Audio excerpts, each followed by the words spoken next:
So I'm home for the weekend again, and after a stressful first week of the semester, I'm glad that I could be back and take a bit of a break with my family, some of whom are still in from out of town. One of them is my 7-year-old nephew, Porter, and today I asked him what I should make my weekly video about, and he said I should make it about how to win Mario Kart. We've been having a lot of fun on the new Nintendo Switch that my family got for Christmas, mostly playing Mario Kart, and I am the family pro. So, I wanted to share some of my top tips and tricks when it comes to Mario Kart 8 Deluxe. Number 1, the shortcuts and best routes. It's all about finding those. First of all, the training wheels or safeties that they now have are really helpful for beginners.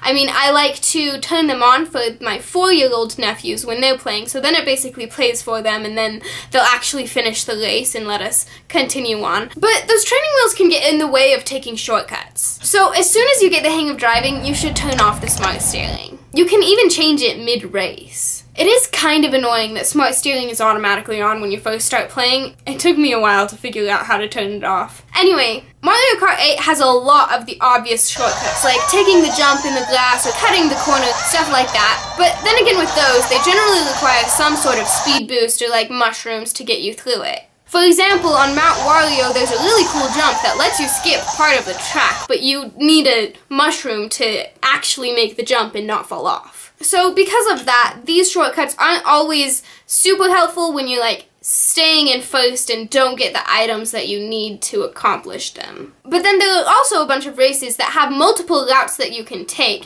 and in that case it's about finding the fastest route. One of those races is Sherbetland. There's a couple of places where you can actually go under the ice and underwater and take a different route. I really like the first one because then you can avoid the shy guys that are ice skating, and then you also get a whole bunch of speed boosts. The second one's also alright. You get to avoid the ice creatures that are up top, but then you also have to navigate between the pillars of ice underwater.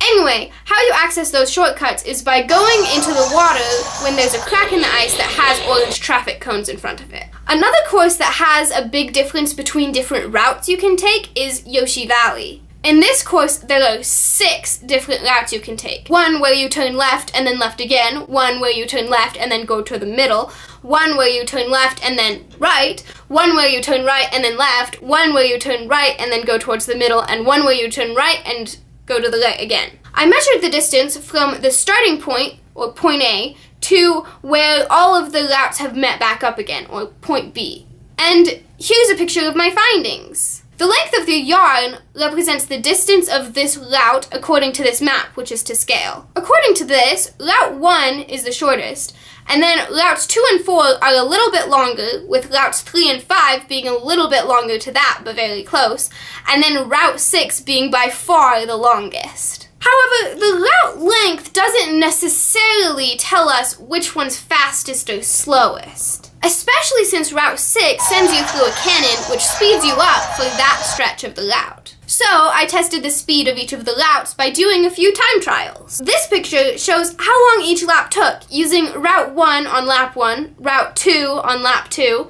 Route 3 on lap 3, Route 4 on lap 1 the second time, Route 5 on lap 2 the second time, and Route 6 on lap 3 the second time. These findings do support that Route 6 is the slowest, but the times were also close that I wasn't sure that Route 2 is actually the fastest like it showed here. I thought about it and realized that as it went on, the later laps, I was going faster because of the accumulation of my coins, which would even make Route 6 be slower than it seems because it was when I had more coins and it still took longer. But that also skewed my findings away from Route 1 being the fastest because Route 1 I took on the first lap when I didn't have many coins. So I did the first 3 routes again in descending order, making lap 1 Route 3, lap 2 Route 2, and lap 3 Route 1. This picture compares my first attempt to the new one. This time, Route 1 was significantly faster than the other 2, so I venture to say that Route 1 is the fastest, as long as you don't fall off the bridge when you're going over it. Tip number 2, strategic item use.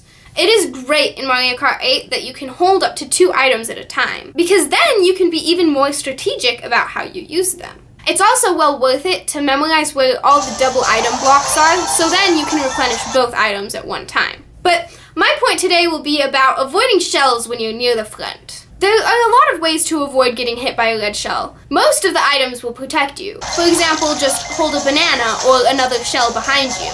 Or you can throw a bomb behind you at just the right time and the lead shell will hit that instead of you. There are also a couple of ways to avoid blue shells too. The best one by far is to honk the super horn. If you get a super horn, keep it until a blue shell comes after you because it's by far the easiest one to use to get rid of a blue shell. You don't even have to be that precise. You just have to honk the super horn when the blue shell's pretty close to you. You can also use a mushroom to speed boost out of the way right when the blue shell hits, but it takes a lot of practice to get the timing just right. And tip number 3. To stay in the air or not to stay in the air? That is the question. Mario Kart 8 has a new feature where sometimes you go off of a blue jump and then glide through the air using a kite. I had the question about whether it's better to stay in the air for longer or a shorter amount of time. So again, I tested this. I created the exact same conditions at a few of those jumps. Then I went off of the jump and I either didn't do anything, I stayed in the air for as long as I could, or I landed as soon as possible.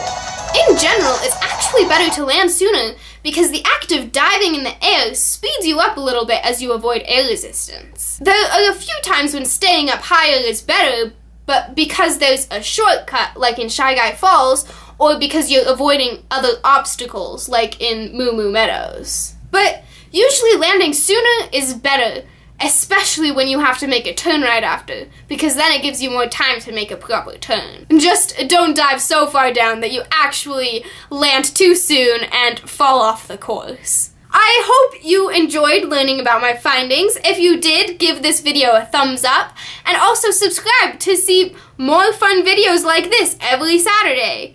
Thanks! Bye!